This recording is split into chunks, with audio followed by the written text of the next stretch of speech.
అటువలే స్త్రీలారా, మీరు మీ స్వపురుషులకు లోబడి ఉండడి. స్త్రీలో గుణవతి అయిన భార్యలో ఉన్న లక్షణం లోబడటం. మనం అందం చూస్తూ ఉన్నాం, కానీ విధేయత కలిగిన స్త్రీయ, లోబడే స్త్రీ అని చోట్ల అందంలో మోసపోతూ ఉన్నారు చాలామంది యువకులు. అందం కాదయ్యా, ఆమెలో సుగుణం ఏంటంటే విధేయత.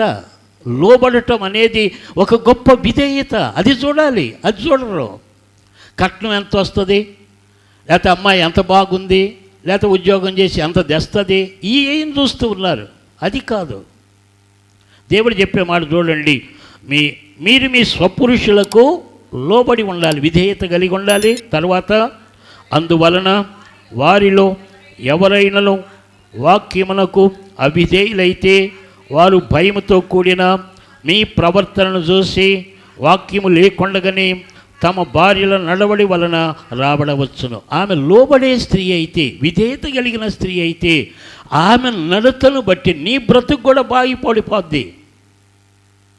నీవు కేవలం డబ్బును చూసి, అందాన్ని చూసి చేసుకుంటే నీ జీవితం నాశనం అయిపోద్ది చివరికి. అది దేవుడు చెప్పే మాట. ఆమె నిన్ను మంచి ప్రవర్తన నడిపించగలదు. ఆమెలో ఉన్న తగ్గింపు, ఆమెలో ఉన్న లోబడటం నీలోనికి వస్తుంది. నువ్వు కూడా తగ్గించుకుంటావు, నువ్వు లోబడతావు. నీవు అది చూడకుండా ఏదో పై అన్నీ చూసి తెచ్చుకుంటే ఆమె నెత్తి మీద కూర్చుంటుంది.